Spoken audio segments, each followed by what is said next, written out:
Now, another important side note, Robert Zimmerman, where has he been? It's been something that many people have been talking about. Joel, I just spoke with lifeguards just a few moments ago. Right now, they are adding up those totals. Now, take a look. This is where Orange County deputies actually caught them. The sound of these big pieces of aluminum blowing all over the neighborhood was terrifying. According to drug investigators that I spoke with out here at the scene, they say they're seeing more and more of it throughout Central Florida. This is a copy of the incident report that gives the details about how this mistake was made. This is what happened about a month and a half ago. Bullets hit the side of the building. 1 in every 3 American women will experience some form of sexual assault in their lifetime. You also want to make sure that your tires have enough air. I even challenged the homecoming hopeful and seriously lost. George Zimmerman was not in court today. Now, Shelley Zimmerman's lawyer had also asked if she could travel around the country for job opportunities, and the judge said she was allowed to do that as long as her probation officer was okay with it. Now, we don't know where those job opportunities or where that location might be, but from the sounds of this letter, it seems like she would really like to move forward with her life. Whether you're walking the streets of Central Florida or driving, you're in danger of being involved in a deadly pedestrian accident. Guilty on both counts, and the jury deliberated for over 3 hours this afternoon, and this trial went a lot quicker than many people expected. What is more shocking is just how calm Sean Thomas sounds on these recordings as he's talking about this sadistic plan that he wanted to go through with. It could be as easy as paying for the toll for the person behind you. And it was also a learning experience for me, one of the few times I've fired a gun. So deputies walked me through how to safely load it and fire. Brandon Bradley apologized to Deputy Barbara Pill's friends and family in the courtroom today. However, her husband says that it's too late for any apologies. Brandon Bradley looks at his friends and family in the courtroom as he's about to learn his fate: life in prison or the death penalty for killing Brevard County Deputy Barbara Pill. Then harsh words from Judge Morgan Reinman. The bottom line is that the defendant murdered Deputy Pill in a selfish, foolish, and futile attempt to avoid returning to prison for violating his probation. The sentence did not come as a surprise, as the jury had recommended death back in April. For this crime, the court sentences you to be put to death in the manner prescribed by law.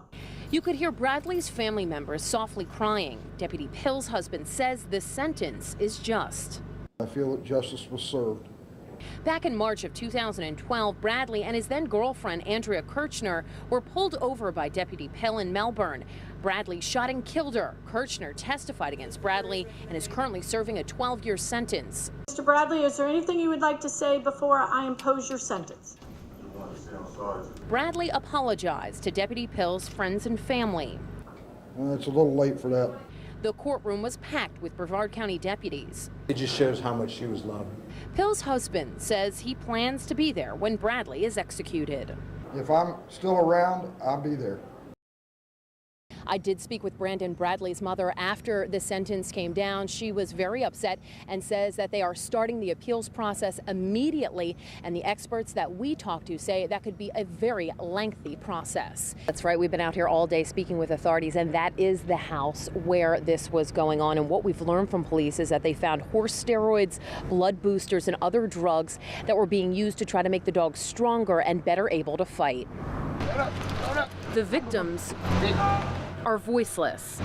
Police took a total of 24 dogs along with several puppies out of this home on West 7th Street in Apopka. Many injured, some found lying in pools of blood. I will not ever understand who would say they loved their animal, yet would take it to be destroyed and ripped apart and then throw it in the backseat of the car while they go watch another fight take place. Police say that they were trained to fight. They found raccoons in cages, carcasses of raccoons, and other small animals that they think were being used as bait to train the dogs, along with a punching bag and a treadmill. You train them to have a thirst for blood, and that's a very dangerous situation. This is the man police say was behind the elaborate operation, Adele Dawson. Police say he was running a marijuana grow operation and hosting people from all over Central Florida at his house for dog fighting. News 13 was at police headquarters as 26 people were taken to jail. Police say several of them brought their dogs to take part in the violence. 2 children were also living in the house watching the dog fight. Police say there was no power coming from this home, and you can see these electrical cords are actually running to the next door neighbor's home, which is where authorities say these people were stealing their electricity from. The conditions in there are unacceptable for habitation to most people's standards. DCF has been notified, and the children are now staying with grandparents. The dogs were taken by animal control officers. This is part of a 2-month investigation, and police say that they were tipped off by a concerned neighbor. They also say the man who lives at this house was going to make about $8,000 last night from this party until police came and broke it up. Now, we talked to animal control over the phone. They say several of the dogs are with them. They are being treated for any injuries that they experienced. They are part of evidence in this case, and they have been put in isolation. In Apopka, I'm Margaret-Ann, News 13.